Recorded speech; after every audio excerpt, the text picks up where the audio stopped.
An extremely important game took place in round 4 of the Tata Steel Masters 2024. It was none other than Anish Giri and Gukesh taking on each other. Now, both of them have had already quite a relationship building between them. Why? Because when Gukesh was young, Anish really felt, and Gukesh is still young, but when he was like 15, now he's 17. Anish really felt that he would be the one who would go farthest in terms of talent, and actually Gukesh proved it by reaching 2758 and so on. So, from someone who kind of um, spoke very highly about the talent, Gukesh became Anish's sort of rival. And then there was this one event which we held called Chess Super League online league, where in the team of King Slayers of Tanmay Bhatt, we had both these players facing off each other. It was epic. How not? I mean, we had both these in one team, not facing off. We had both of them in one team, backing each other. And now for the FIDE circuit, they were trying to reach the candidates. Anish was in the lead, then Gukesh came forward, and so on. And in the end, the candidate spot went to Gukesh. So now this game at Tata Steel, with all this historical backdrop, becomes very important. Also, one must not forget that a year ago, when Anish played with Gukesh, same color, he actually in second round in 2023 he crushed Gukesh. Actually, I remember this one little move that Anish played in this position in that game. He played this move Rook C2, and I was so impressed with this move by Anish. Fantastic move. The point is that you shift your rook from C2 to E2, and then queen comes to C2, and then eventually in came this sacrifice, and was a great game by Anish Giri to beat Gukesh. So with that, let's start the game today. Anish has the white pieces, Gukesh is black. Gukesh is on 1.5, Anish is on 2.5. Gukesh has beaten Wei, lost to Ding. Anish has beaten two opponents, one draw. C4 played by Anish Giri. E5, knight c3. We had the four knights. And now Anish plays d3. G3 is played more often, of course, also d4, but d3 is very normal. Gukesh goes for reversed Sicilian, takes, and now plays g3. Anish plays g3. Generally, e4 is also possible here, but okay, g3. Now we have reverse dragon, and by the way, knight f6 by Gukesh is kind of getting into this new trendy stuff um, of moving the knight not to b6 but actually to f6. And earlier, I mean, just imagine, right?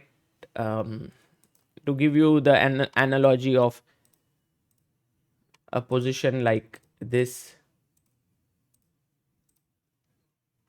and if you think about it, no one's going to bring their knight back to f3 in the dragon, right? Everyone used to put their knight on b3.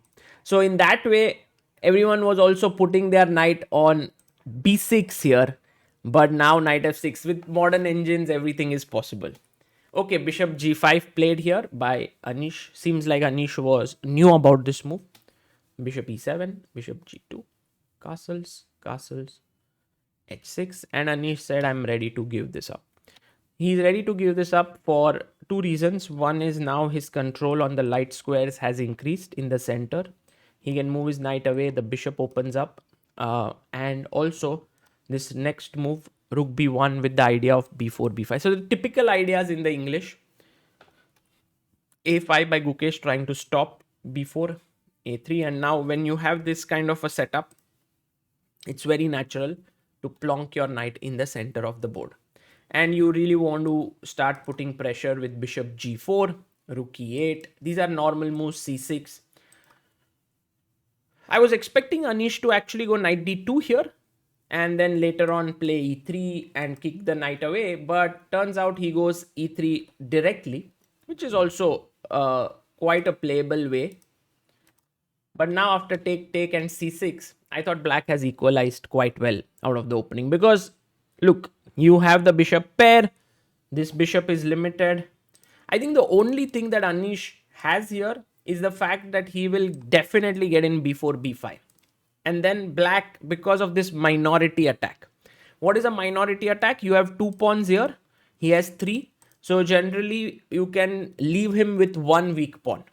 So because of this minority attack, Gukesh will be left with 1 weakness, but it shouldn't be much. Bishop f5, attacking the d3 pawn. Rook came to d1.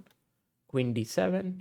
Knight a4. Threatening to come here and here. So the queen goes here. b4 played. Take, take.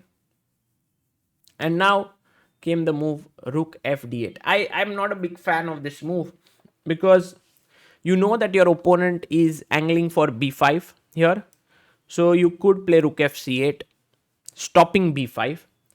And Anish also said in the interview after the game that even a move like b5 can be tried. You know, it doesn't look that silly. Although you are weakening your c5 square terribly, it's playable. You have the bishop pair. You can go here later on, take this. So rook f d8. But I think Gukesh had a very concrete solution in mind. b5, and he took here. There was another way to play this, which was bishop e7, take, take, take, take, take, and rook a7. And now you are pawn down, but this is weak. There's pressure here, and it should end up in equality. But rook d3 was trying to simplify very quickly. Takes, takes, rook takes, right? And now b takes c6, b takes c6. And now Anish played a nice move as white tried to figure out what did he do.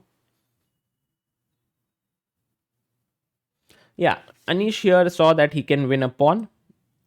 Actually, it equalizes the pawns. You take this pawn, you can't take here because of rook b8 mate. So he took here. Now, I would suggest you to pause this video and think, what should Gukesh do?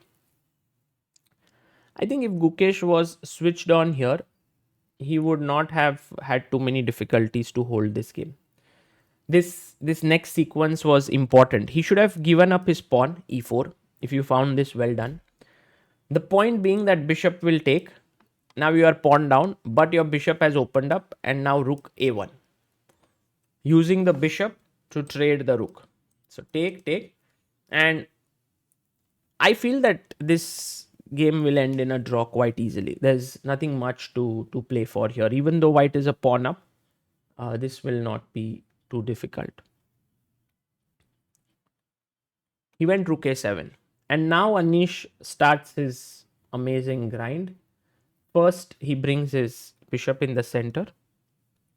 Queen d8 played. Here also, I think e4 must. Just give it up. And you can't play rook a1. Sorry, rook a1 here just yet because of queen e8 check. But what you can do is you can play queen e5, offering a trade.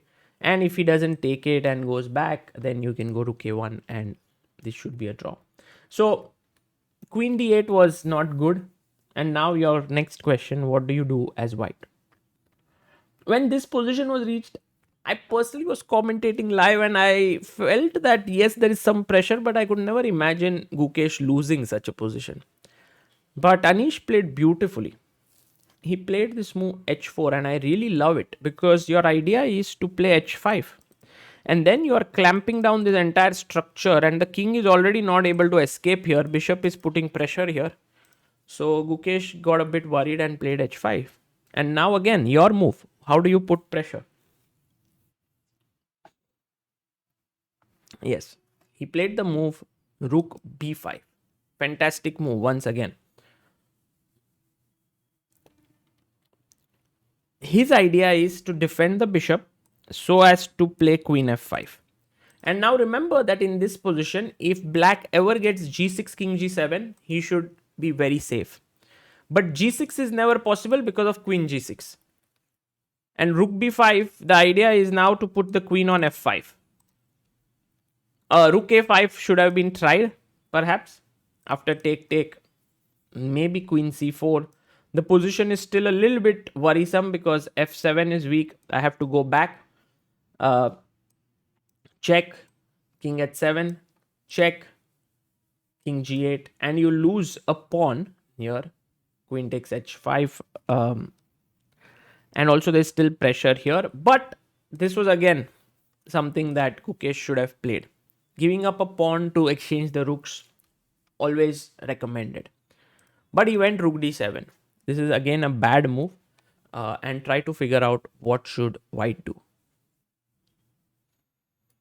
Yes, queen b3 is a very important move. You cannot play a move like queen c4 because now we know what black wants to do, right? g6, king g7. Straightforward move. Queen b3. The idea now is rook b8. You're not giving him time to play g6. So he goes queen e7. And now I was very much sure that Anish would play the next move, which was to stop g6, right? Because g6, king g7 is coming up. And I thought he will play queen b1. But later on, when I asked Anish why he did not play this move, he gave the reason that he was a bit afraid of queen d8, which is really deep. Giving up the queen, but this position he thought might be slightly difficult to break in. Although I think engines believe this should be winning for white. But for humans, it's natural to feel that there could be fortress-like scenarios here. So that's the reason why he went bishop c6. But now Gukesh gets his chance. He could have gone rook c7 here. Was possible. With bishop e4, it's still not easy to break through. Rook d6 is what Gukesh played. Check came in. He put his rook back. Rook b7. And now you need to trade the queens. So he went here. But this position, even here, the amount of pressure that came up on Gukesh is insane. Anish plays bishop e4. Great move. And Gukesh does it right because he's like, let me trade pawns. That would bring me closer to draw. And here's your next question. What did Anish play here? Fantastic move. Check. Brilliant move here. This is a very important move because if you simply take here, next if you go bishop g6, I have h4 and the game will end in a draw. But because of this check, you are either forcing him here or here. If he goes to f8, you have bishop g6 with a check and you lose the bishop. And if you go to h8, as happened in the game, take, bishop g6. And now the problem is, if you play h4, I can take, and you lose the bishop. So this intermezzo check was very good. Rook d1 check happened in the game, king g2. And I liked Gukesh's next move. Actually, he fought well here. But he should have given a check here. King up, rook a1. Takes, check. And it's not so easy to stop this threat of bishop takes e3. If you play king f3, there is e4. So rook b3 has to be played. And the position does remain still not so easy to win. h4 was played by black. But now after takes, you can't take because of rook h7 check here. So if you take here, I have rook h7. So he played bishop f6. But now he's winning. Rook f7, bishop g7, h5, rook d8. And one small question for you. Why is h6 not a good move? Yes, take here. Draws. Check. King here. Lose the bishop, but king g7. Very important move. And black draws the game. So some traps had to be avoided. Rook e7 by Anish. Bishop f6. He took the pawn.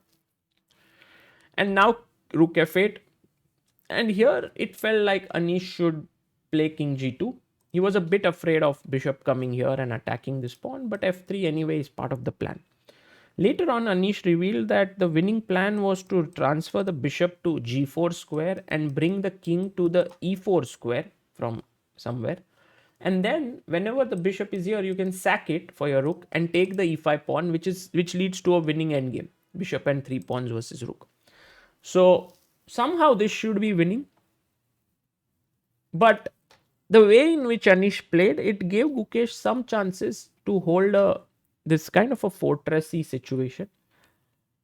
Rook f7, rook b6, rook f8, rook b7, king h6, rook a7.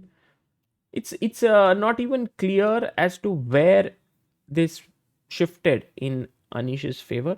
But what I really like is Anish, the way he presses very professionally. Like, you can never win this pawn because the bishop is hanging. So he's just putting pressure. He knows that it's uncomfortable for his opponent. Again, if you were to take here, then there is this f4. Such traps really take away a lot of your energy as a defender, because you're thinking, oh, is there some way, is there some defense or something, and then you're thinking king comes up. But at this point, it did feel that Gukesh may have some defensive chances. But Anish, I think, hit upon this plan of king e4. And if somehow he manages to defend this pawn and then sack here and take this, he's winning. But he cannot go into like an idea like this. For example, he cannot let go of his h5 pawn. Then two pawns and bishop versus rook. That's a draw. So f3, bishop h8, bishop c4, bishop f7, here g6. And I think now maybe he had to play rook f6. And the position, maybe this is already not so easy. Like, if he had kept this rook here, who knows what would have happened. Maybe Anish would have won still. But check. This was not good because king f5. Now, really the threat is to take here and king e5. For example, if you play rook b6 now, then this is game over. So rook b3 was played to attack here. Rook a6, fantastic move. I loved this move. You've kind of trapped him, and if he takes here, then there are many ways to win. Maybe the easiest is king g4 with the threat of bishop f5. Just bishop moving away.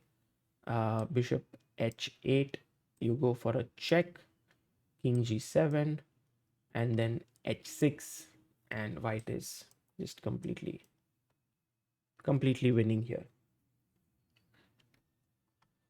So rook a6, rook b8, check, king g5, check, e6. Again, very careful he was, and here Gukesh resigned because h6 is coming up, this is falling, these two pawns are safe, and it was game over. So great game here by Anish, I must say. To win from a position like this against a player of Gukesh's caliber like here is amazing. It also goes to show what a great form Anish is in this tournament. He's now leading the tournament. He's actually the sole leader with 3.5 out of 4, which is quite an achievement. And also, he's the defending champion, so he will be looking to continue his lead. And this is the leaderboard. So congratulations to Anish. And tomorrow is Prag versus Anish, which will be another mouth-watering encounter.